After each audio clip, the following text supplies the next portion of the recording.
Welcome to the Legit Lady Podcast, where we feature women who are nailing it in life.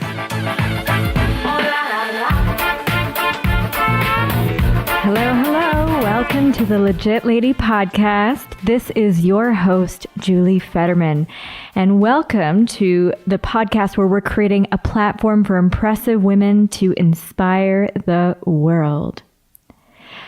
So let's kick things off the way we know how to kick things off, with some awesome reviews from Stitcher, from iTunes. And please, if you haven't already and you like what we're doing, spend a few minutes, write a quick review, give us a 5-star. All of that really makes an impact. So it'd be awesome for you to do. So let's head over to Stitcher today, and starting off with a nice review that's titled Legit or Too Legit? How about both? Oh my God, I love that. When I grow up, I want to be as legit as Julie and her guests.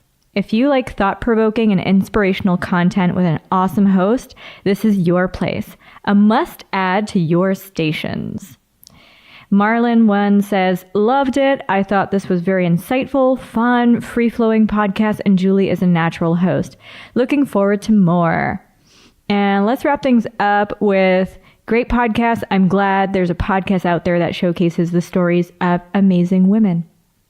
Thank you. Thank you, all of you. That's amazing. Honestly, your words really make this so much more enjoyable to do. Doing a podcast can sometimes feel a little bit isolating. You're like, is anyone actually even listening to this? Do people actually care? So hearing those types of words of encouragement actually really do make a huge difference. So I just came back from a pretty long trip to India, at least long for anyone working a corporate job. We were gone for like about 20 days or so over the holidays. And I had the pleasure of going with my partner, and this trip was incredible, not only because India is such a beautiful country, but also because my partner's family is from India. And I was looking forward to this trip for quite some time because this is the first opportunity that I was going to meet most of my partner's family in person. It was actually this trip to India. And here I am going in with really low expectations because, I'm raised Jewish, I'm white, born and raised in Canada, and I'm known to have digestive trouble. So really, I was going in with I'm planning on just having diarrhea the whole time or something ridiculous like that. But I have to say, it was an incredible experience. The things that we saw were extraordinary. We started and ended in New Delhi. We stayed with family and got to see some sights around there, some cool monuments and gates and things. We flew to Mumbai to spend time with his aunt and cousin. Mumbai is a really big metropolitan city, huge place, beautiful skyline. It looked kind of like Miami in a way in some places.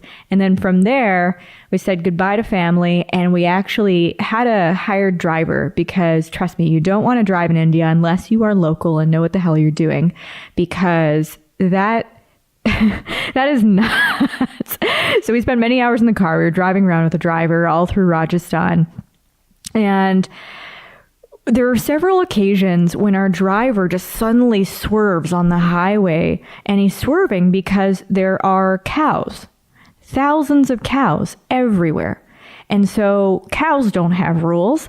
And so they will just be in the middle of the highway and you're going at highway speed. So unless you know what you're doing, you really don't want to be driving in India. And we're driving from places like Udaipur, which is beautiful, lots of lakes, very serene, gorgeous, very heritage type vibe town, to places like Jodhpur, Jaipur, the Pink City, and those types of beautiful pictures you've probably seen on Instagram or in movies. And then all the way back to New Delhi. And it was just such a beautiful experience. I ate delicious food on a regular basis. I definitely got my fill. And I took thousands of pictures. And if you're curious about some of the images that I captured, I've been slowly posting them on my personal Instagram, which is at Fleur de Julie, like Fleur de Lis, but Fleur de Julie. Haha. And a couple of key takeaways that I had was actually more around being the only foreigner and only white person in a lot of public spaces. So especially if you're North American, imagine going to a massive, massive shopping mall, like probably 2 of your local malls put together at least, and being the only white person there. And maybe this is something that some of you have already experienced, but this was the first time I've ever experienced this before. And I've traveled quite a bit, even to places like Thailand, and there are always, handfuls of expats or things like that. And that was new for me. And I was never uncomfortable, even though I had a lot of people either doing double takes, triple takes, or stopping in their footsteps.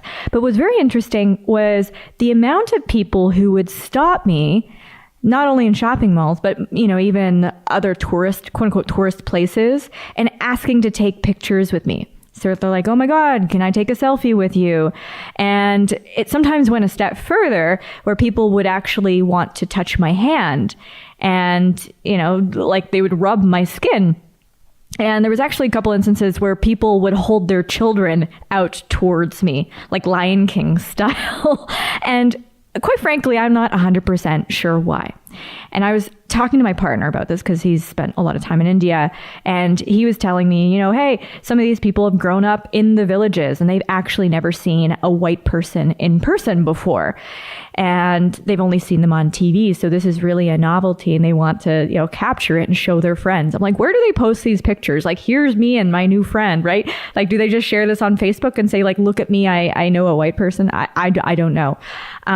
But I don't understand some of it. I really have to say, like the touching my skin, things like that. Like, are they seeing if it'll rub off? Like, are they trying to absorb whiteness?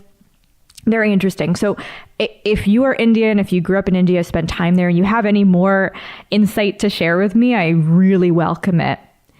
And in a lot of the Indian pop culture, so I did get food poisoning once, ironically from a hotel, not the street food.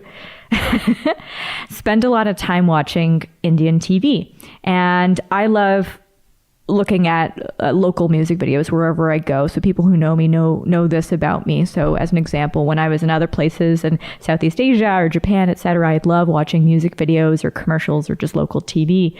And pretty much every single music video had very light-skinned people. A lot of the commercials, the actors and actresses were all very light-skinned. And it's no surprise that a lot of the beauty products and things like that are promoting whitening or products that have bleach in it. This is a big thing in Southeast Asian cultures. And I still don't get it. I mean, this is a very privileged perspective to come from, but this is why I think racism is ridiculous. It's literally just how you popped out of your mother, right? That is the skin you have, and that's what it is. It doesn't say anything about the content of your character. Shout out to Martin Luther King. It just is what you look like. So, I mean, although a lot of these instances with me and that exoticism happening around me and my skin tone were all generally positive, more or less. Thankfully, my partner is fluent in Hindi, so he was able to point out some of the guys that were just trying to be perverts. And he's like, don't take pictures with them because they're being creepy. I'm like, thank you.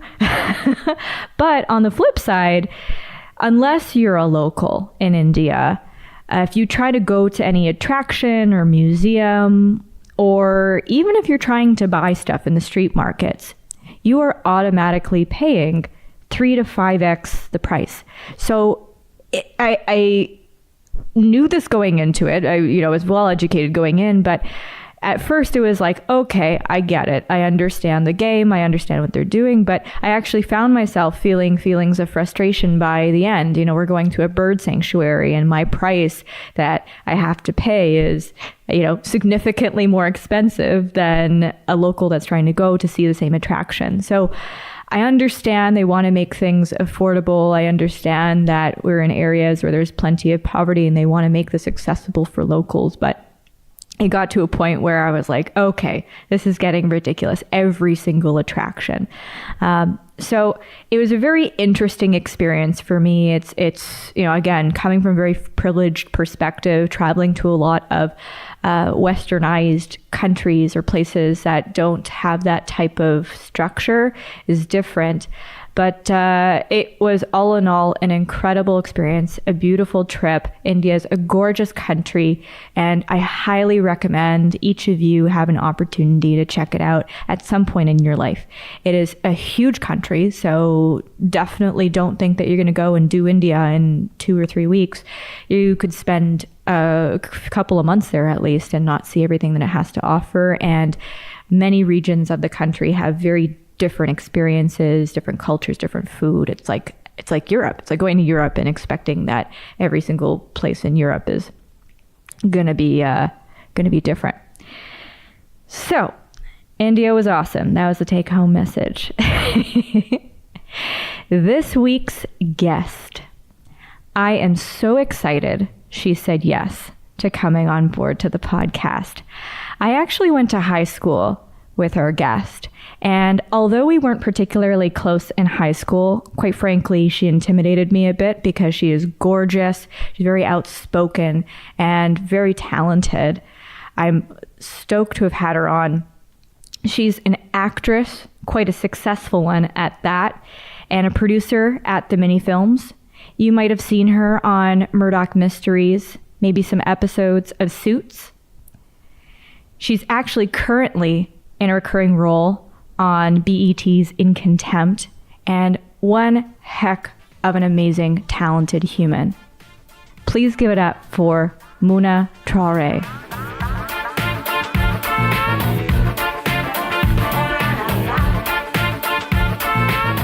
First and foremost, thank you for being here on the podcast. Thank you for having me. It is amazing to see you after so long. I know.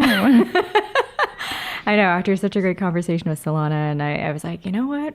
I really need to have Mouna on here too. So I'm really happy. Well, I love it when like ESA alumni get together because we have such a strong alumni. Everybody's doing so many cool, creative, interesting things. Yeah. Sometimes like so far from what we majored in at ESA, but creative nonetheless. And so it's cool. It's cool to participate and support. Yes. Amazing. Well, I very much appreciate it. So you know how this works. This is really about you, and we get to know you. I'm like, nervous smile. You're like, I don't know how I feel about that. Well, so what we're going to do is get to know you better through 10 main questions and lots of conversation throughout. I got some specific questions I'm going to throw in, but ultimately it's just a good conversation between us. Great. So to start things off, we're going to dive in head first with question 1, which is, what advice would you give to your teenage self? The advice that I give to my teenage self would probably be the same as the advice I give to my like 20-something self, which is to trust your gut, to follow your instinct, and to not care about what people think. I think so much of my teenage years and so much of my 20s was about being likable and being worried about whether people like me or approve of me, wanting to be validated by all the wrong people, when I really should have been more focused on, do I like me? Mm-hmm. Like, how do I feel about me? How do I feel about the decisions I'm making? And trusting that I put so much stock into other people's opinions of me. And I let that really guide a lot of the decisions I made. And I feel like I lost the most power and the most time trying to please, trying to keep up, trying to mimic other people, because I thought that's what was being asked of me, or that was what was required of me, when it was not at all. I had I got it all wrong, you know? Yeah. I mean, I empathize a lot with that. I even now catch myself trying to seek validation on a pretty regular basis. I think we all do. I think it's like it's an aspect of human condition, of the human condition. Right. But I mean, especially back in high school, I mean, yeah, you're in this really awkward social situation. And so you're trying to do and say and look like the things that people want. I mean, for you, especially in the line of work that you're in, is that amplified to a next level because you are constantly in the public eye, or you are consistently being evaluated in auditions by other people? I think it's more like through social media and the public eye thing. Like I am hyper conscious of the implications of me being me, that like what it would have on my career. And like I'm a very kinky, perverted, sexual, dirty person. I have a very like filthy... We should be closer friends. That sounds awesome. I have a very like filthy, over the top sense of humor. Right. And I don't share nearly as much about like that side of me because one, it doesn't get validated. And two, with social media, people become, people attach a narrative to you. They attach all kinds of things that aren't you to it. And so I don't want to be pigeonholed just as that, or, you know, like I've done a lot of photo shoots where I'm like in a very erotic or sexual position, but I don't post it because I am afraid of, you know, perhaps people in the industry then only seeing me as like the sexy girl or whatever, because I'm so many more things. And I think if you're like a model or you're exclusively in one industry where it's not going to have implications for you, that's great. But unfortunately for me, there's a whole array of things that I want to do. And I think it's too early in my career to be marketing myself that way. And I don't think there's anything wrong with it. But like, that's why I have a hoe Instagram that nobody knows about. You know, like What? I have a Finsta, and like it's actually alleviated so much stress because it's like I always go to my phone. I'm like, oh, I want to post this thing, but I can't. Well, actually I can. And I do it to a select group of people who are my very close friends, who are not going to like share those images, who know me very well and who appreciate that side of me. And so I still get to live out that part of me, and I get to express those things. That's awesome. I'm so jealous of the people who have access to this hoe Instagram of yours. That's awesome. I mean, it's a very, very small community, and it's also girls and gays only. Like I have no straight cis men, none. It's like, because I think sometimes, especially when you're sharing nudity or sharing like anything explicit, it can become performative for men sometimes, because we're inundated with messages from such a young age where how we feel about our bodies has to do with how men respond to them.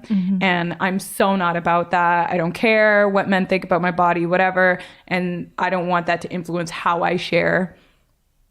It's not just my body, but like my humor, anything. Like I don't want to be thinking of whether or not I'm attractive to a man. That's what my main Instagram's for. That's why I have so many selfies and those like pretty pictures. They can get that there. But for my close friends and my gays, like, you getting full on fuckery. Yeah, amazing. Well, and it totally feeds into that dialogue of your motivation for posting something in a particular way. And so that's your safe space to be able to do whatever you want. And it's all for you. And it's curated. Exactly. Yeah. That's great. Well, I'm curious to understand, because you were mentioning being in the public eye and being careful of how you present yourself so you don't eliminate opportunities in the future. Do you feel at any point in time that you've been almost exoticized as an actress of color up to now, or have you been like pleasantly surprised how things have gone on? Okay, so I think this question's almost like twofold for me, because I wouldn't say I feel like I've been exoticized in my career, but like sexually and in dating, yeah, of course. In my career, it's more so that when I first started acting, I had an agent and I was working with people who saw me a certain way. And so and it wasn't in this way that it was like, oh, she's an exotic black beauty or like sexualizing me. It was more so like they had an idea of me, and that's what they wanted my career to look like. They had an idea of what kinds of roles I should do, what my hit was, and that just didn't vibe with me. And as soon as I changed my reps and the people that I worked with, and they really understood and appreciated me for who I was, like the tone of what I would audition for completely changed. So if you look at my resume, you can actually see that I every single thing that I've done has been pretty distinct. Like I did Brown Girl Begins, which was a coming of age story that was like Afro future sci-fi. I did Murdoch Mysteries, which is like a period show. I did In Contempt, where I play a Black girl who was raised by white parents who is working in a criminal defense office. It's been a really wide variety. It's pretty badass. Yeah. So I'm lucky, and I think that for some actors, especially 10, 15 years ago, that would probably be the case. But for me, I think because I've been coming up during this like push for diversity, it's really allowed me to work on things that aren't so two-dimensional. Mm-hmm. Well, good for you for actually taking the agency to say, listen, this first situation doesn't feel right with me. It took years, man. though. It took years for me to feel empowered enough in my position as an actor to be able to like, no, like I'm the gatekeeper. This is what I want for my career. When I first started, I was 16 and my idea was like, oh, you tell me what to do. Right. I'll do what you tell me to do. Or what do you think?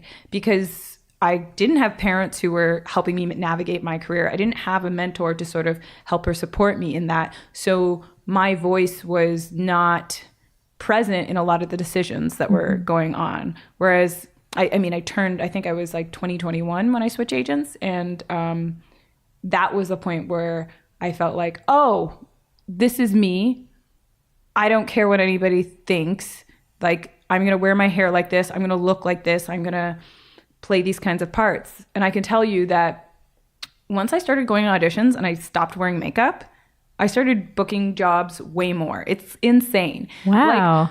Like, that's great. Yeah, but when I was young, I had this idea that I had to look like glamorous and look beautiful all the time. And Black like Barbie. And honey, yeah, exactly. And I can tell you that a lot of my auditions, I go in looking like a fucking rag mop. I mean, shit, it means you're talented. No, but because it's about the work. Yeah. Honestly, it's just about the work. And like, not to say like I am blessed to be someone who is quote unquote attractive in just according to industry terms. So I can put it on and I can take it off or whatever.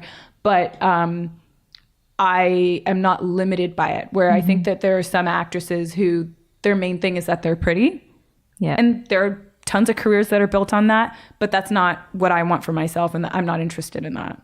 Yeah, pretty doesn't last. What is Judge Judy says, beauty fades, dumb is forever. Something like that. Bless her. She's always dropping gems. I know, right? And curious, last thing on this was, what changed in you, or what big realization did you have to drop your old representation? Well, it was like an ongoing thing where I was feeling uncomfortable for several years. But for me, it was just like, I don't like this person. I don't feel comfortable talking to this person. And this person doesn't get me. And I'm a chameleon. I'm like the definition of a chameleon. I change my hair, my look constantly. I am so many things. I have multiple talents. And to be working with someone who saw 2% of what I was and wanted to make that 100%, it just wasn't enough. And I knew that I couldn't go to where I wanted to go to and have what I wanted to have within this industry if I continued working with that person. Good on you for standing up.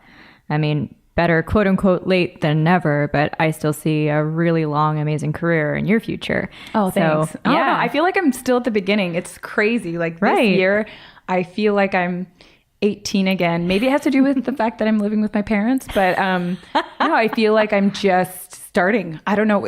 I can't even explain it. That's exciting. Yeah. That's great. Well, and already with all of these great experiences under your belt, that's a great place to, quote unquote, start your career.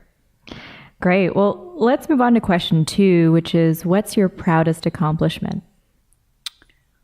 My proudest accomplishment. I would say winning the Best Short Film Award at the Montreal Black Film Festival. I can't even remember what year that was. I think it was in 2016. Oh my God. I creeped you. Yeah. I creeped you online. Because we so didn't expect to win. Like, we didn't even dress up for the award show because we were just going to attend to support other people. Like, we assumed that we were, because nobody liked our film. Like, we would get emails from programmers, you know, or we'd ask them for feedback, and some of it was scathing. And so so we just assumed that, like, yeah, we were nominated, but it was just not like we didn't, like, we thought we were just included not because they actually valued the film. And so when we saw all the other films too, and we were like, oh my God, that guy's film is definitely going to win. It's so good. We loved it. He was wearing a suit and tie. He was ready to take that award home. He was like had the speech. Yeah, he was so ready. Like, we had nothing prepared, because I was almost going to skip the ceremony because I was like, you know what? I want to go home. I forgot what I was doing, but I think I was shooting the next day. So I had to catch a plane. And that was like a really moving experience, just because it was like, oh, they got it. And I think it makes sense that it was the Montreal Black Film Festival, because I think some of the other festivals we were submitting to weren't oriented towards like the Black experience. So how could they understand the nuanced things in a film? Because in a very subtle way, I was dealing with race. I was dealing with some touchy subjects. So that was a really proud moment. Well, I can only imagine. And that was for Adorn, right? Yes. And you produced that film. And I wrote it as well. Wow. Yeah. So that's really neat, because I feel like that's not a super common thing, but maybe I'm ignorant on this, that you are an actress, but also are a writer and producer. I think it's becoming more and more common. Okay. I feel like so many of the actors and creators I know are wearing multiple hats. Mm-hmm. And I think it comes out of the fact that, like, especially if you are a minority, you're not necessarily going to get the opportunities to work and do the things that you want to do if you're just waiting for your agent to call you. Mm. And so that's where that came out of. It was just sort of like, I want to explore this thing. I wrote this. I was dealing with a situation. I wrote about it, and I wanted to create something with it.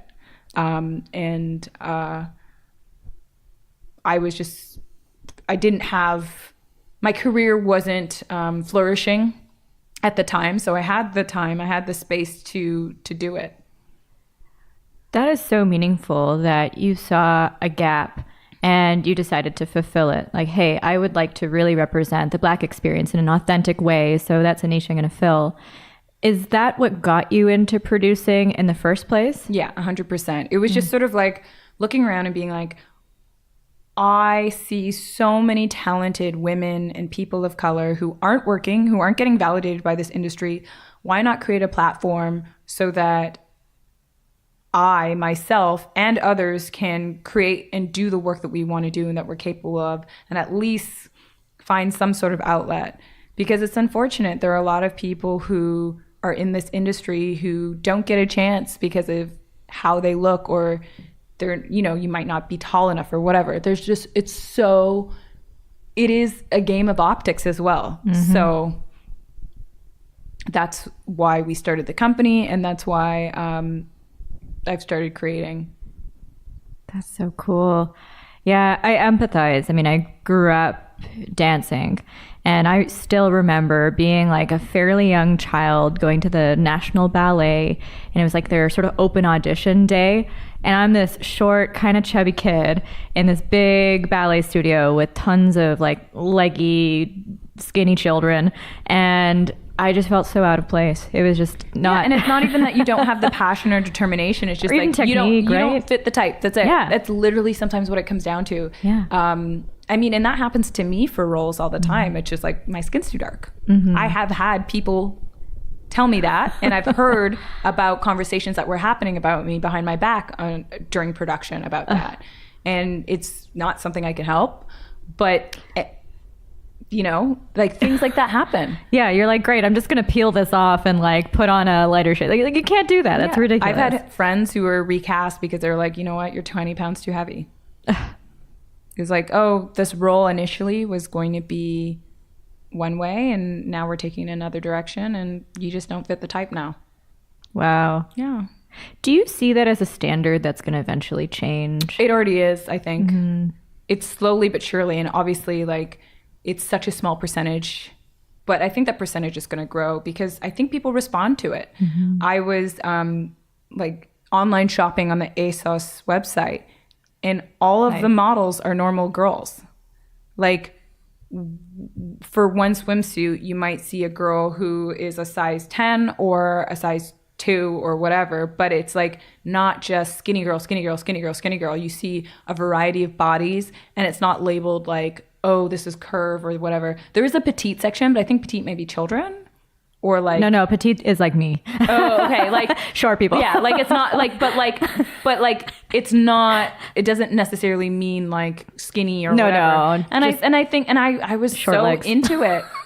And I think that people are responding to that. Like, we want to see ourselves reflected in the media. Yeah. Yes, absolutely. Even with like Rihanna's latest, her Savage Fenty campaign. Yeah. Yeah. It's like, yeah, of course. We want to see like women bodies, which Yes. means like women who have given birth, women who have stretch marks, women who have all these things. It's like, we all do. I work out every single day. I have stretch marks. Yeah. And saggy titties. It's fine. Right? I know. It doesn't matter. It doesn't matter how much you do. Genetics and humanhood is exactly that. And I also think, and tell me if I'm wrong, I think especially with the amount of attention that all this misogynistic stuff has been getting in the entertainment industry, it seems like that is starting to force a bit of a change. I'm not sure if that's something that you felt or observed on your side at all, or if you disagree. I mean, I'm obviously just an objective person, but it seems like this is now sparking further conversation into challenging a lot of entertainment norms. I think that I haven't had that much like hands-on experience with it, but I do see that in terms of like how people are being portrayed, women are being portrayed, storylines, etc. They're really making efforts to create some sort of balance and at least critique patriarchy and misogyny in terms of like how characters are depicted. I just watched the new season of House of Cards, and the Me Too movement is all over that without even actually saying it. Yep. I mean, their lead was one of the people who got taken down by it, so how could they not in some kind of way speak to that whole thing? Yeah. You know? Their literal portrayal of, spoiler alert, of making their Senate completely women. The cabinet was the cabinet entirely rather, women. yeah. Yeah. Like that is such a powerful image. And then I think it was like at one point when, I don't know if it was a journalist or somebody who's like, oh, she's weaponizing her femininity. And like the way that the season ends, like, it's just crazy. Yeah. And it's like the biggest hope and the biggest fear of the thing. Yep. Agreed.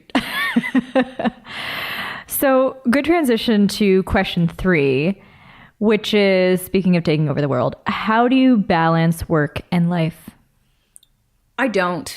One of my biggest issues is that I identify too much with work. And so when I'm not working, I get very depressed and I'm deeply unhappy. I'm the happiest when I'm on set and when I'm working. That is like my happy place. And it's been a way for me to avoid dealing with things in my life. So I'm working on finding that balance. Like I use work as a reason not to date. I still do as like a reason not to like have serious relationships or to go out. I lived downtown for years, so I had like a very social, like from age like 17 to like 25, 26, just like going out, partying, whatever. And now the past couple of years, I've just been much more a homebody when I'm not working. But that's also because I was working so much. You got to take care of yourself. Yeah. And so trying to encourage myself to take time off, go on trips. And, as an actor, there's always this feeling of, oh, I'm going to miss an audition, or, what if this thing comes up, or la, la, la. And the older I get, the more I'm like, you know what? If I miss an audition, it wasn't meant for me or whatever. I need to do this for myself. And when I make a point of taking time off to do something for me, it actually only helps my acting. Spending time with family, doing those sorts of things are like the best reminder of who I am at like my core and what my values are. And so trying to make more time and space for that. But it's like a learning curve. That's part of like, you know, what I work on in therapy is like, okay, how do I deal with all these things that are coming up because I'm not working? Because when I'm working, I don't have to deal with those things. And then when I'm not working, it's like, oh, family shit. Oh, I'm lonely and I'm like, don't have romance, or, you know, oh, I've been neglecting my body. Everything that you're sharing is so common. I mean, so many of us, doesn't matter if we're creatives or if we work in the tech sector, like literally anything, if we throw ourselves into our work, it's that denial of everything else. It's, oh, I'm just going to keep so busy that I don't have the bandwidth to think about all of these other feelings that are deep down inside. So you mentioned therapy, which is great. Is there anything else that you've been engaging in that's been helping with that depression or all of those feelings that you were sharing? Well, I think part of the issue for me is not having like a regular schedule, because even when I do have a job, you know, I might be on set at 4:00 in the morning, I might be on set at 4 p.m. And so it's really hard to build an infrastructure in my life that supports me when I don't have a regular schedule. So when I'm not working, one of the things that sort of regulates me is going to the gym and like committing to that every single day. And I've only really been good at it for the past like couple weeks recently. I've had times in my life where I've been like really, really good every single day with the trainer. Right now I'm not working with a trainer, but I'm doing like a body boot camp program. And I do it on my own. And so that's one of the things that sort of keeps me on a regular pace. I don't know. I mean, that's great. I mean, moving around, that gets all of those feel-good hormones going. I mean, I don't even work out every day, so that takes a lot of commitment. So I tip my hat to you. But it's like, actually, I was going to say it's for purely vain reasons, but it's not. It actually does like when I work out usually in the afternoon, evening, so it tuckers me out so that I can actually fall asleep at night. It raises my serotonin levels. You know, so I mean, yeah, there are reasons other than trying to look like a supermodel. Exactly. And if you're like me and love to eat, then, you know, girl, necessary evil. Girl, you don't even know how much I eat. You don't know how much I ate this last weekend. It was terrible. Yeah, well, you only live once, right? So that's I know, but my digestion, she can't handle it. It's too much for her. It's too much. Yeah. It's all good. Okay, question 4. Can you tell us about a difficult moment in your life? Oh, girl, where do I start? It's been one difficult night. The whole thing has been one difficult moment. One of the most recent, like, difficult moments. Well, not recent, but like when my sister. She currently works at CAMH, but and she's a peer support worker, I don't know what her title is officially, but from about 2012 to 2014-15, my sister was experiencing psychosis that was induced by she was partying in Israel and she was on acid and she dropped M, and basically it induced schizoaffective disorder. Wow. And it was a really, really difficult time for myself and my entire family, because when she was sick, which was like for 3.5 years, it was just like dealing with the symptoms of it, her mania, her anger, like rage, her, you know, religious delusions, all kinds of things was really, really hard, and it took a toll on everybody. Wow. Yeah. I can only imagine that's terrifying to see a loved one who is not acting like, you know, they are. Is that something that is fairly common? And what is that typically caused by? Like, was it a mix of the drugs? I don't know very much about this. I don't know if it's common or not. Like, I don't know the statistics about it or anything. But what I do know is that, so my mother is schizophrenic. So obviously my sister and I probably have a predisposition towards it. That's part of the reason why I don't do drugs, because I don't ever want to test the limits of my biology or my genetics. Whereas my sister, she definitely experimented with drugs. She smoked a lot of marijuana, drank a lot. She was someone who really like overindulged with substances, and she, you know, pushed herself to the limit. And unfortunately for her, it resulted in a serious mental illness, which she's going to have to balance for the rest of her life. But there are some people, you know, look at Mick Jagger, he's still kicking it, you know, and he was able to use copious amounts of drugs, and I'm sure he mixed all kinds of things. But I guess for my sister, it was just something that, you know, her body and her brain couldn't handle. Yeah, it's interesting. I mean, many of us think like, hey, if I do this once, it should be fine. But there's been a lot of instances of like other drugs inducing other things, like even mushrooms can induce schizophrenia. Oh, really? Yeah. I didn't even know that. If you take too many mushrooms, yeah. Shit.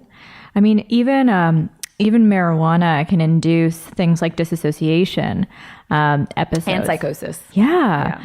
And so people really like to be in denial about how drugs can impact them, especially if they only do it every once in a while or infrequently. But it can, it really can alter your brain chemistry and your ability to process certain kinds of information, to manage emotions, to self-regulate. And I think that for some people in some communities, casual drug use is not seen as a thing. But I think that there are a lot of consequences and implications that perhaps people see as personality traits, because that's sort of what happened with my sister. So many things that we thought were her personality were actually her symptoms of mental illness manifesting. Really? Like what? Just like her delusions of grandeur, which weren't so overt. It wasn't like, oh, I'm the queen or whatever, but it was just like, you know, like she had a bit of a superiority complex thing, and we always made jokes about it, but that was the symptom. That wasn't really her. Like this like competitive, aggressive need to be dominant in every situation. Her paranoia, things when we look back at it now, I'm like, oh, that makes sense. But at the time, it was just like, oh, she's just like that. Yeah. How were you able to support her and regulate your feelings towards her? I'm still learning.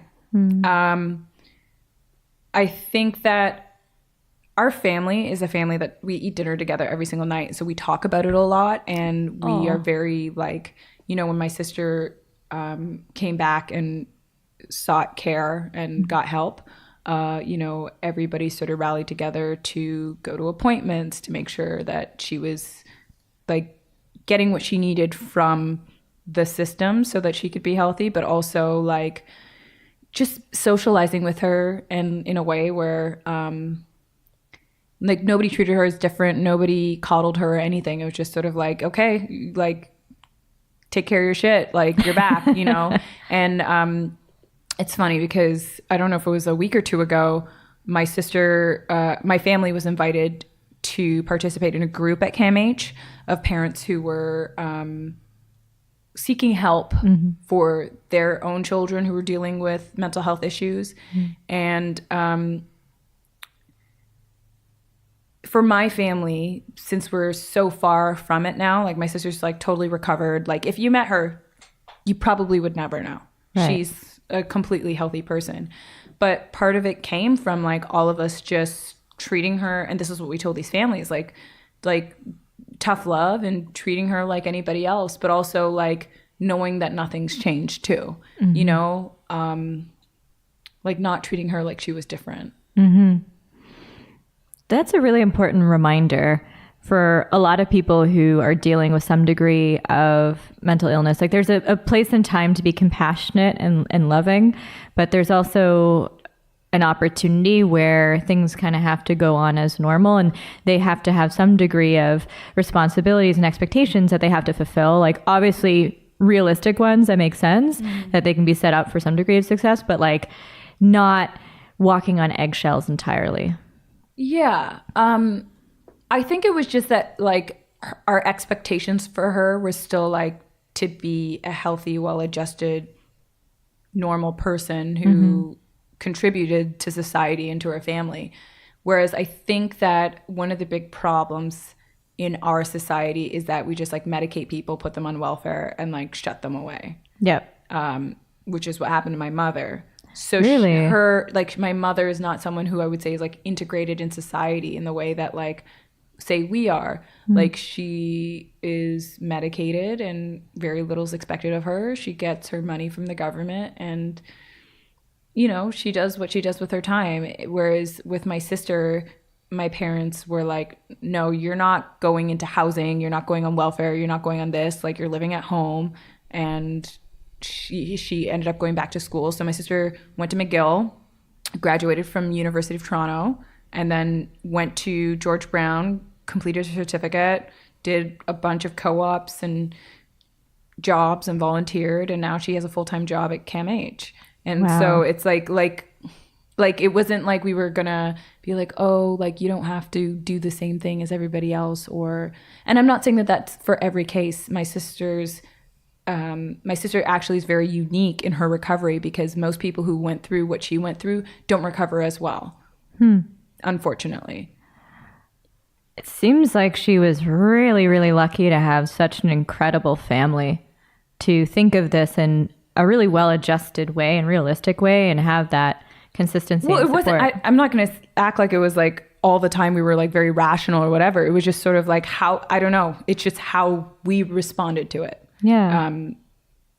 I don't think anybody was like thinking like, oh, it has to be A or B. It's just naturally what happened. And I think that if it had been different, or if my parents had given her a pass or whatever, she might still be in her room, you know, isolating herself and not socializing with people and, you know, still, I don't know, feeling depressed and sick.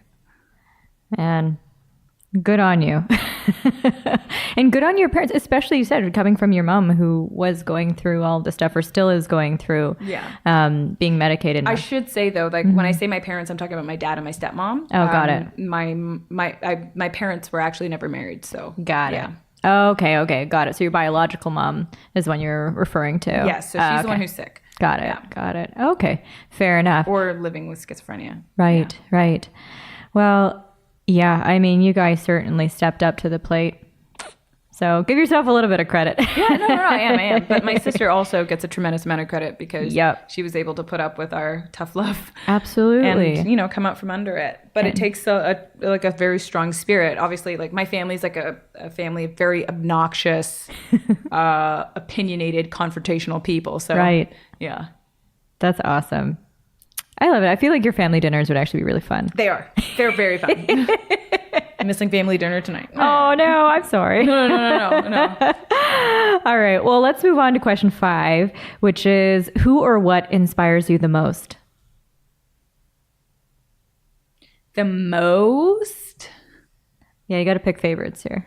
Well, I would just say like successful Black women. Like probably the most would be Oprah. But under the Oprah umbrella is like Shonda Rhimes, Whoopi Goldberg, Naomi Campbell, Angela Bassett, Michelle Obama, Gina Torres, Octavia Butler, like just Black women out there being creative, doing the damn thing. Mic drop. Yeah, that's like literally, those are my inspirations. Yep. Well, they are incredible and impressive women, so I don't blame you. That's awesome. And is there any other inspirations creatively that you have, other inputs? Well, right now, I am so inspired by the film Mid-90s that was written and directed by Jonah Hill. I for the last like week and a half or so since I saw the film have just been moved and struck by the film, and it's made me more clear about how I want to communicate my story and translate it to film, and how I want people to feel coming out of that experience. Wow. That sounds so profound. I've never heard of it. Like Jonah Hill, like funny Jonah Hill, or like, wow, really? Yeah, it actually premiered at TIFF this year. Okay. But it's a film that's, I guess, his thumbprint, a reflection of his childhood growing up in California in skating culture. Cool. And I think it's beautiful. I love it. I'm sure there are people who disagree. But that's what's like really, everything. Yeah, but that's what's really inspiring me right now. Ah, that's so cool. I'm definitely going to have to add it to my to-watch list. All right, question 6. What is the most adventurous thing you've ever done? I think when I went to Berlin in 2014 and I just had no idea what I was doing. I just had a shitty year acting and nothing was working out. I applied to a program, like a conservatory program, didn't get in. And I told myself, I was like, well, if I don't get into this program, then I'm going to Berlin. Why Berlin? Well, I was trying to decide between Copenhagen and Berlin, and Berlin's cheaper. All right. And makes sense. But I wanted to go somewhere that didn't speak English and where I didn't know anybody. So yeah, and it was just a great adventure. That's so cool. Are there any big highlights from that? Yeah, like, going to Poland with my girlfriend for what we thought was going to be a day trip, and then ending up staying there like overnight and sleeping in a field. What? Breaking into an abandoned amusement park twice. I don't know. It was just like, Wait, what? Why twice? Because it was so cool. Like, I don't know. You just had to go back? Yeah. What else did I do? I don't know. I just did lots of really random fun stuff, traveling around Europe here and there. Just like, I just wanted to like live somewhere else and have a totally different existence. Like, I just wanted to wake up every day and have my surroundings be completely different than they were at home. And that's what I did. And it just unlocked something in my spirit. Like, I felt so stuck. And then when I came home, I was unstuck. Oh, wow. That's so cool. Yeah. Man, yeah, I love travel. That's incredible. And so do you go with your friend, or did you meet people while you were there? No, I just met people. I literally, the first day I got there, I had a friend who I think he just moved to Sweden, but he was like visiting Berlin, and he invited me out, and I didn't go home till the next day. And I just met all these people, and I'm I'm very friendly. I'm like, you could put me in Uzbekistan and I'd make friends. Like, I'm not, I can see that. I'm very okay to like meet people and like make friends and socialize on my own. So it was just like such an adventure, just making new friends and making really close friends, people who I'm sure I'm gonna be friends with for the rest of my life. Yeah, it was interesting. And it's crazy because Berlin is almost like a sister city to Toronto. There are so many Toronto people in Berlin. Really? Yeah, it's insane. And but people, like, I became friends with people who I never would have been friends with in Toronto. That's cool. Give me an example. My girlfriend Marina, I met her my first day in Berlin. We had tons of mutual friends, had never met in Toronto. The first day I met her, I was like, hey, because she was traveling around Europe. So she was stopping in Berlin as well. And I was like, hey, do you want to go to Croatia? Like, let's meet up and go to Croatia. And then we ended up doing that. And, I saw her last week, and she's pregnant, and she's like it was just like someone who, I met randomly, who happened to be from the same city and like in a similar social circle. And now we're friends 5 years later, still in Toronto. And yeah. Man, the world is really majestic like that. Like, this type of stuff happens literally all the time. Yeah. Like, my now best friend that I met was randomly on the same birthright trip to Israel with me, and her name is Julia. And so I literally looked around the table of all these people on this trip, and she had like super funky dyed hair and was like also really out there, artsy fartsy kind of interesting chick. And I'm like, yep, this is the girl I'm gonna be friends with. And it was just so funny. We had so many things in common, just clicked instantly, and then decided to extend our trip together and just see more of the country. So I totally empathize. Yeah, it's that's really great. fun. Really fun stuff. And you mentioned like the love of being able to go somewhere and, not know anyone. Being in the public eye, do you get recognized Only often? by like old people. Like Really? yeah. I rarely get recognized, and if I do, it's usually by like people who watch Murdoch Mysteries. Oh, that's kind of cute. Yeah. But like I'm a chameleon, and so many of the things I've done, like if you look at me in Contempt and then you look at me on Murdoch Mysteries, I look so different. Mm-hmm. And so I think for a lot of people, it's hard to like recontextualize. Mm-hmm. So no, I don't get recognized very often. Really? Which is great. I guess it does work to your advantage. So yeah. You ride the subway all the time. So no like weird fan stories? No. Really? Not yet. Oh man. No. I have to revisit this in a couple of years. Yeah, maybe. And you'll be like, yeah, I have all these dudes mailing me their underwear and stuff. No. Not yet. All right. Well, I mean, honestly, I see big things for you. I honestly think that you are going to just continue to rise. So thank you. You're going to have more fans, I'm sure. Being like, hopefully. Are you Mouna? Oh my God. I'll be like, I went to high school with her back in the day. Oh God. I think back to like those times. Yeah. If I could tell my teenage self anything, I'd be like, be nicer. Stop being a jerk. It's not cute. I know. You're going to be embarrassed by this in 10 years. I know. Kids are the worst. I mean, kids are dicks. But I know. I think back to that. And it's like, we live in this time where like, people go back and they find people's Twitters and whatever. And then you experience real consequences for things that you did 10, 15 years ago. Yep. And so sometimes I think, oh God, like if my high school, middle school self comes back to haunt me. Yes. I mean, my brain wasn't fully formed and I was going through all kinds of shit. Yeah. But it still sucks that like I look back on myself and I'm like, oh, I wasn't happy, and hurt people, but like it was kind of shitty to a lot of people. Yeah. But at least as an adult, you have an opportunity to change how you act moving forward. Unless I get outed on Twitter. I mean, well, fingers crossed you don't have anything out there. Yeah. No, I don't. But I mean, you know what I mean? It's so true. I'm sure I wrote something snarky in somebody's yearbook. Like, I'm sure there's like,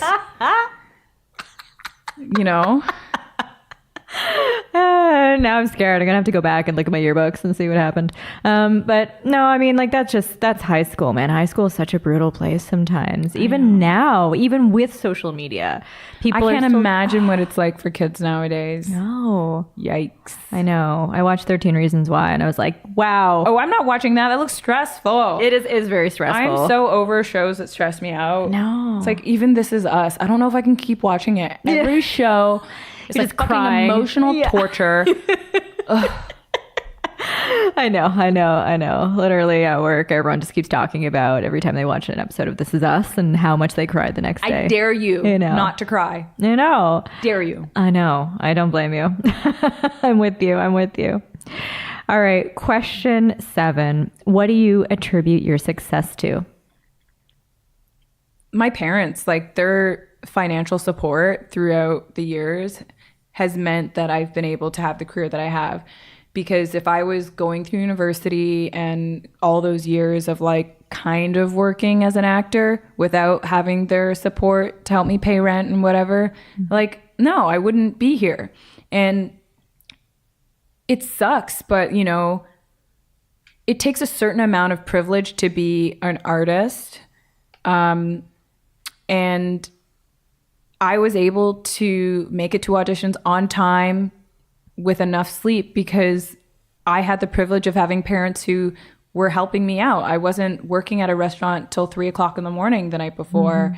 And, like I can't say enough about, the fact that I'm here is because I had people like supporting me and helping me to get here. Like, there are so many people who want this more than anything, but they literally can't afford to go to classes. Whereas, my parents were helping me pay to go to class, acting classes, and, to pay for my headshots and all these things. And if I had to do it myself and pay for all of the self-tapes, all of the pictures and all of the classes and whatever, I doubt my resume would look like it does. Maybe it would, I don't know. Maybe the constraints would force me to work even harder. I don't know. Mm-hmm. But I feel as though a huge part of it is because they took a whole lot of stress off of me. Did that ever come to mind when you decided to pursue acting full time? No. I decided I wanted to be an actor when I was like 3 years old. And when because my parents were not supportive of it. And when I was like a teen and my parents weren't supportive, I was like, I will strip if I have to in order to like support myself as an actor. You can keep talking. I'm just going to get you some tea. Oh, thank you. Yeah, no, I was going to be an actor no matter what. And I was ready to starve for it. I was ready. Like, I love acting so much. I was born to be an actor. Like, there was never going to be anything else that I was ever going to do. Ever. Like, I was never going to be a lawyer or a doctor. No. So I would have found a way no matter what. I know that. I believe that 100%. But I was lucky that I didn't have to,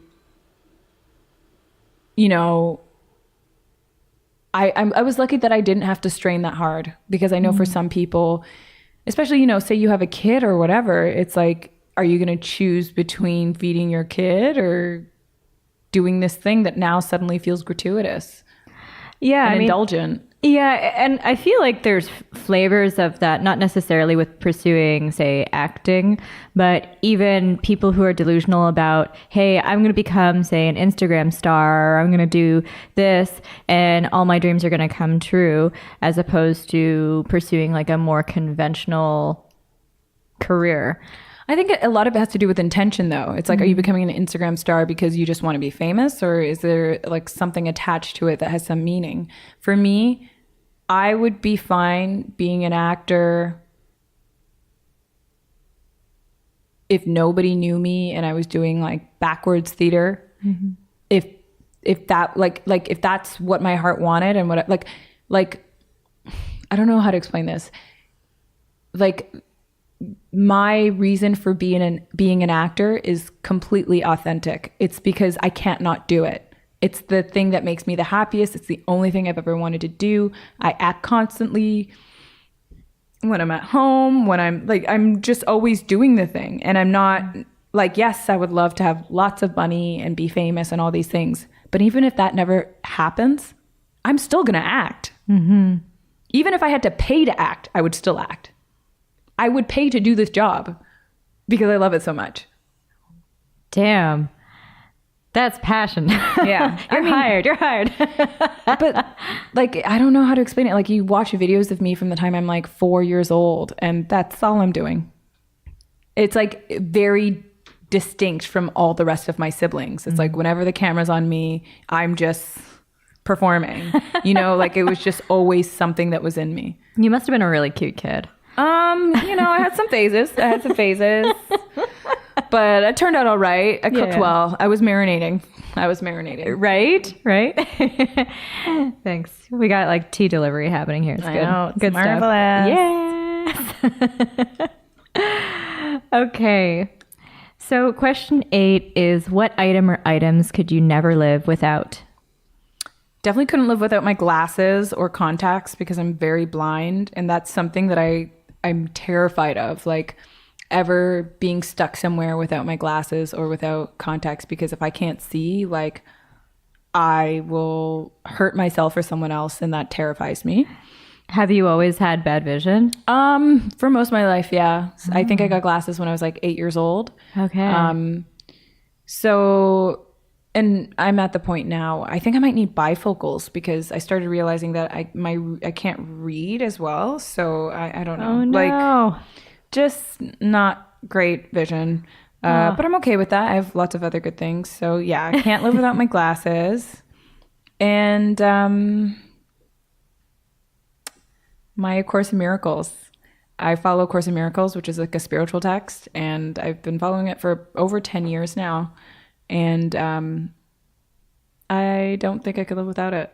What is that? I've never heard of that before. So A Course in Miracles is a spiritual book that contains 3 sections: the text, the workbook for students, and the manual for teachers. And it is it uses a Christian framework, so God, Christ, the Holy Spirit, but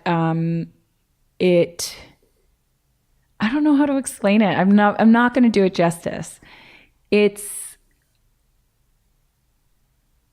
to encourage liberation from the thought system of the ego and to recognize what is real and what's not. So the workbook for students is like lessons. So every day you have a lesson. What was my lesson today? Can I remember it? No, I can't. But I try to do my lessons every day. And I've had periods in my life where I've really leaned on it as a form of support and spirituality. And yeah, I love it. There's a lot of spiritual teachers because you can combine it with almost any form of spirituality.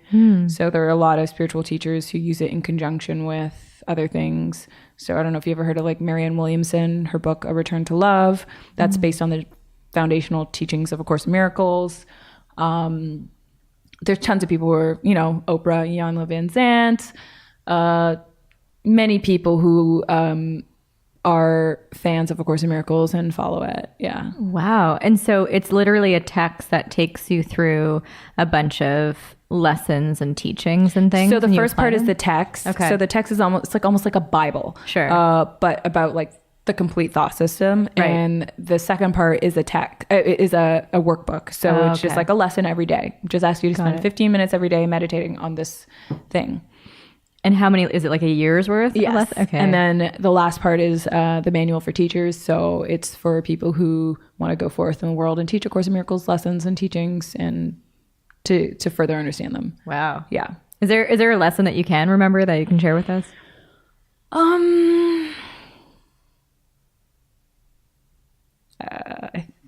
I don't know if it's a lesson. Actually, it's like one of my favorite things in the text. I don't know if there's a lesson based around it because the text and the workbook go hand in hand. But I can pull up. I have the app on my phone. Yeah. I'm really curious because I've never heard of this before. Maybe I'm just not as well read when it comes to spiritual texts. But. Oh no, for some reason it's not letting me open it. I don't know. I'm trying to think of a lesson that I really like. Even high level. One that comes to mind is all things are lessons God would have me learn. That makes sense. Yeah. Sort of that. But it starts off very, very basic. Like, I forget, one of the first lessons is about like observing the things around you. I can't remember. Oh, you would think I would know off the top of my head, like a single definitive lesson, but no. No, that's fair. I mean, I feel like, even like Power of Now, like there's a lot of I'm sure similar essences of some of these things. Like, well, I think Eckhart Tolle says it, or no, Krishnamurti said this: "The truth is the truth, no matter the form." And Eckhart Tolle, in his book Stillness Speaks, says. He says that there are like sutras and all kinds of texts that all speak to the same thing. And so the music is different, but the notes are the same. right. So I've read many spiritual texts that use different frameworks. My minor in university was Buddhism psychology, but the reason why I did that was because I was reading a lot of Buddhist texts and doing mindful-based techniques to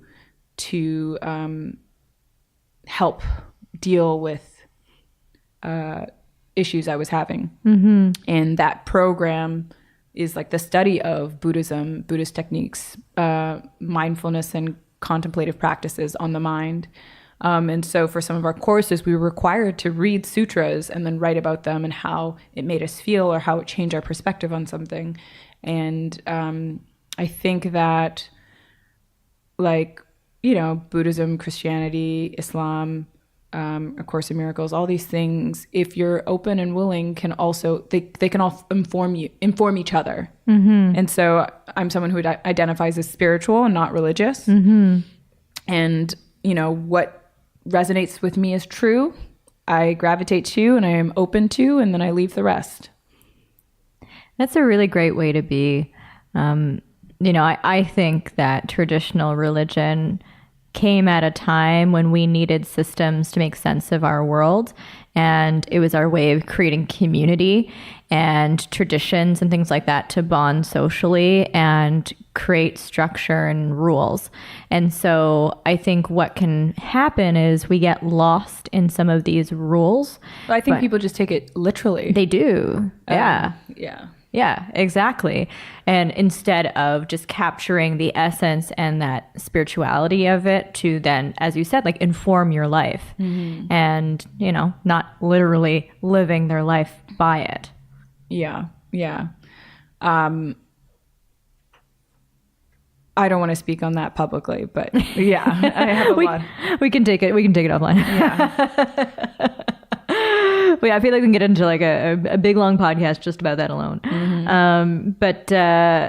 Yeah, when I went to Thailand, that was my first like real exposure to Buddhist practices and Buddhist texts and stuff like that. And I found I really enjoyed a lot of the philosophies that I learned about not being so attached to material things and being able to be more mindful and all that good stuff. But anyways, I digress.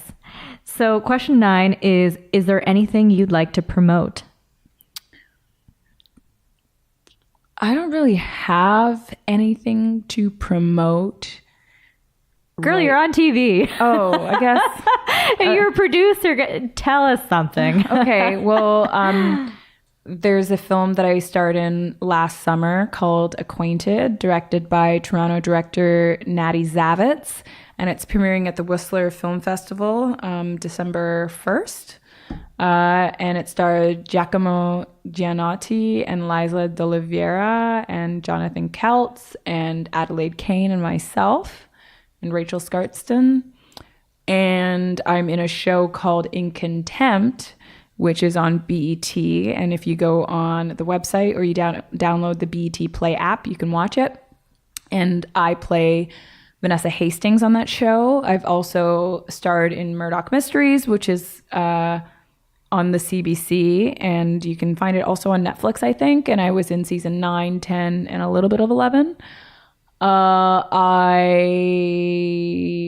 am also the star of the film Brown Girl Begins, directed by Sharon Lewis, which you can see on literally every Air Canada plane. I get a message every other day from someone who's like, "Oh my God, I saw you on my flight."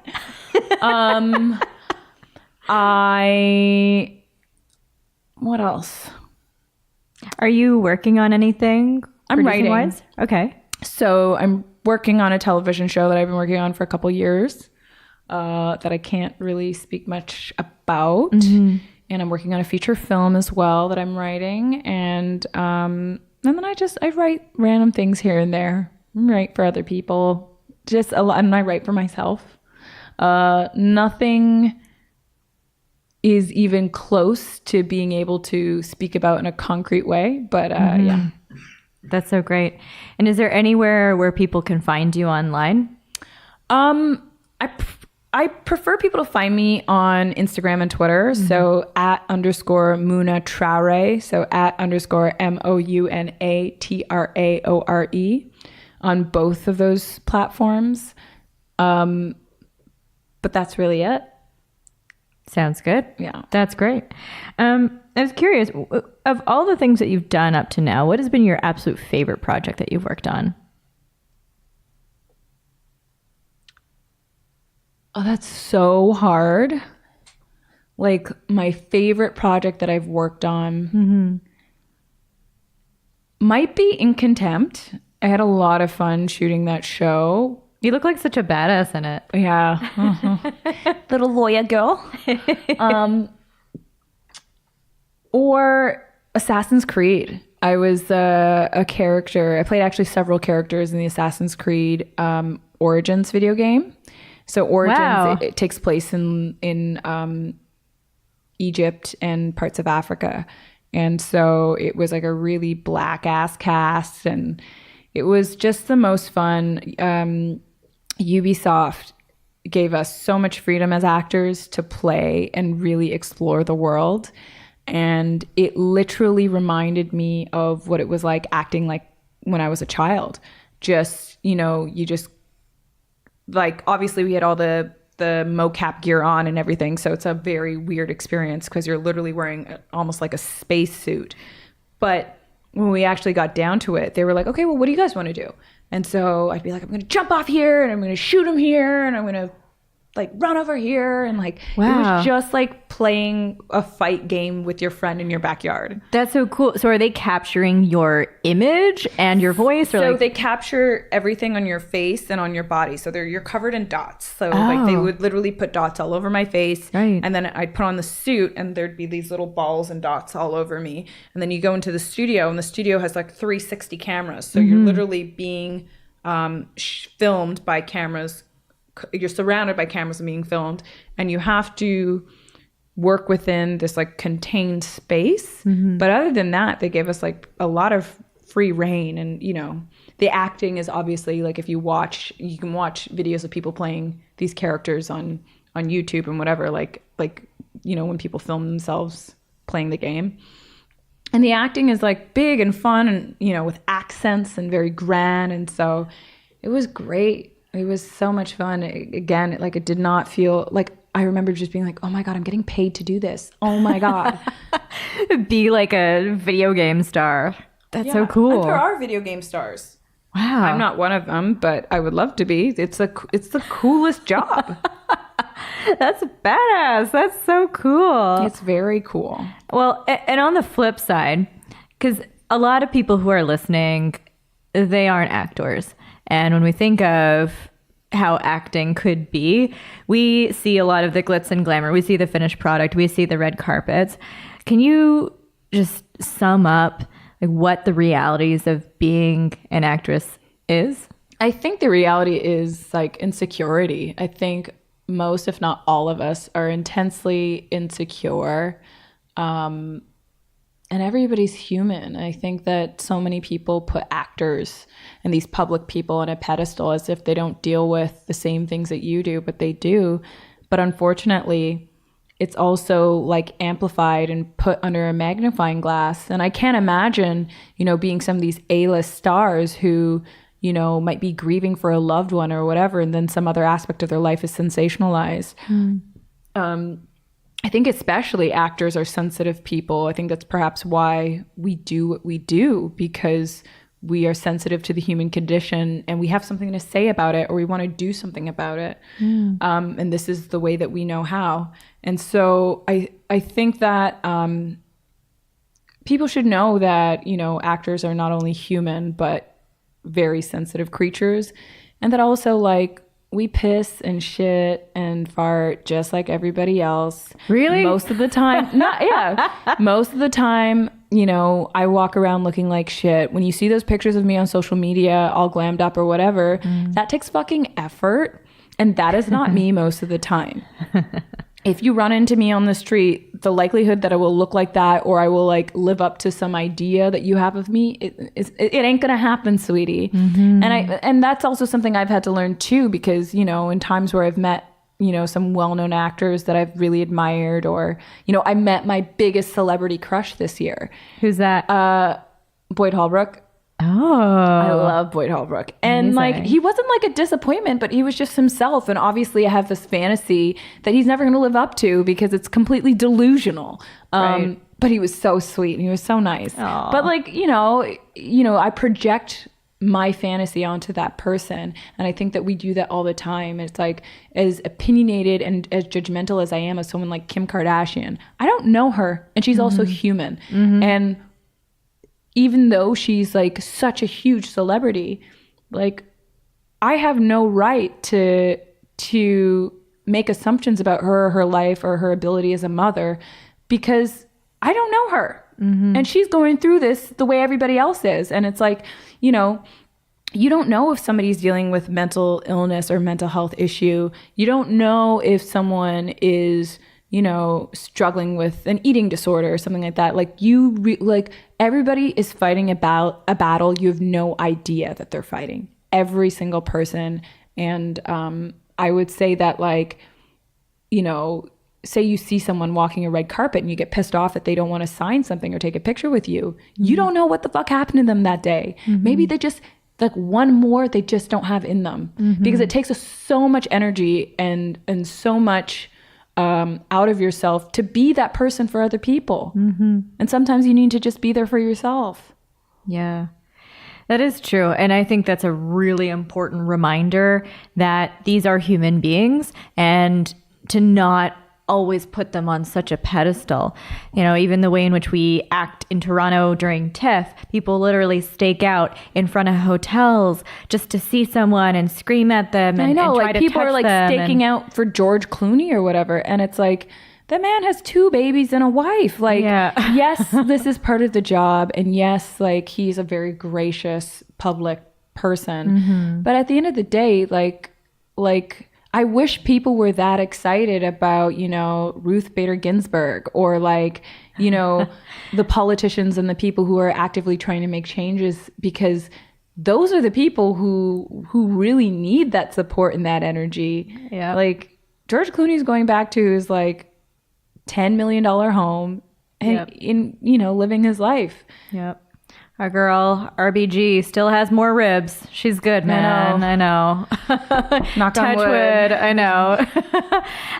And then the day-to-day of being an actor, what's that like?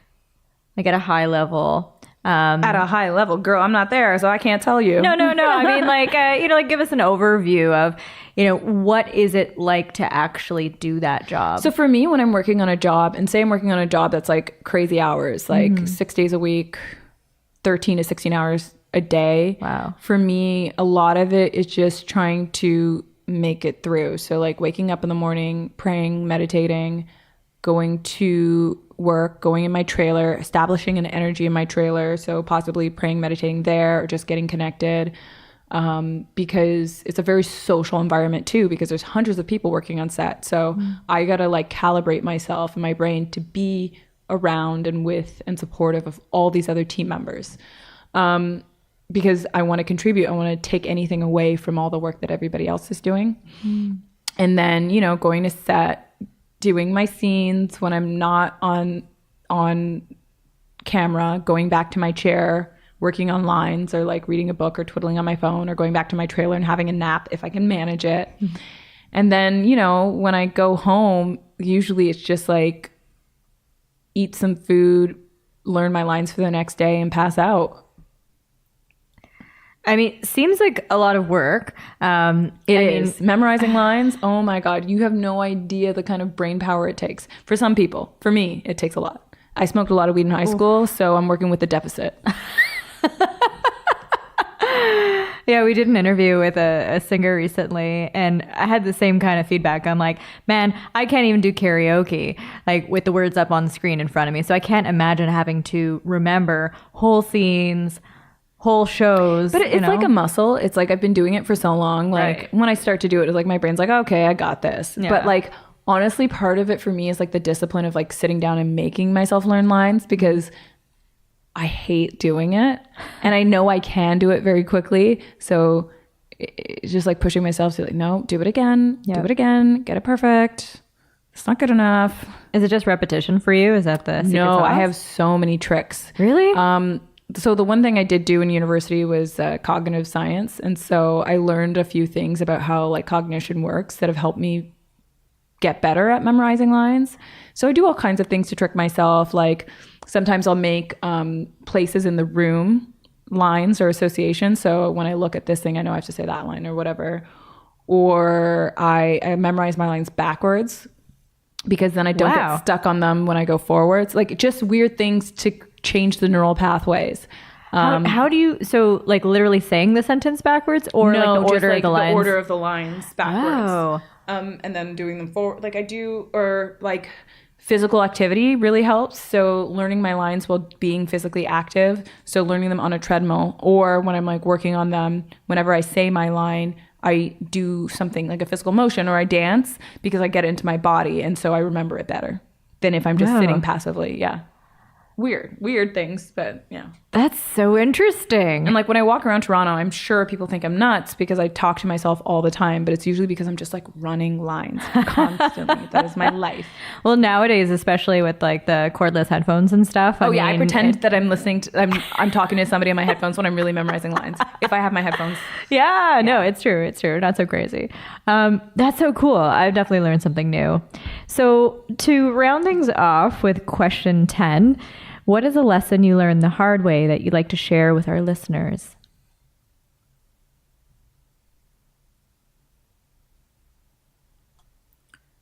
I think a question that I learned the hard way was to trust myself. I think especially in relationships, I was so quick to convince myself that what I was seeing was not what I was seeing, you know, like being like, no, it's not really that thing, or I'm just being difficult, or like, you know, excusing things away and not trusting, like, I know that person is being deceptive, or I know that this person's lying, or what that person didn't make me feel good. Like, I didn't trust that I knew what I knew.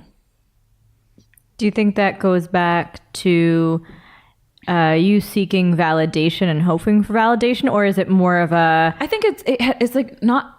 It's like love and not valuing myself and like thinking that I deserve certain treatment. Like I think that if I loved and valued myself, I would be able to say, "This doesn't feel right. This isn't making me feel good. This isn't okay. I'm gonna walk away," rather than.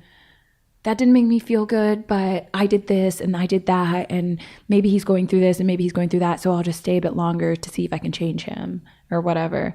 I feel like I wasted so much time in my life, mostly with like romantic relationships, but with some friends as well, giving space, time, and energy to people who were violating the deepest part of my being and my truth.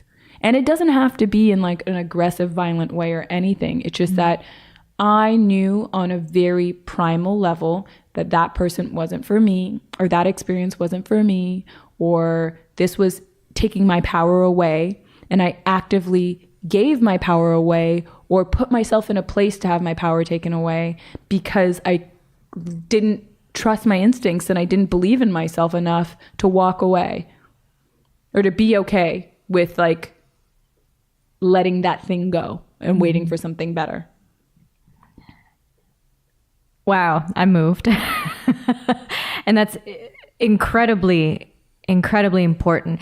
And I would be surprised if more or less not every single woman has gone through this type of interaction or this type of experience. The thing is, like most things, I think it's a learning curve. It's like, I'm still doing this. I'm still learning, like moment to moment. Like I had a conversation with someone today and I know how I feel about something we were talking about, but I walked it back and I didn't stand up for myself and I didn't say what I really wanted to say, which is, I don't like this person.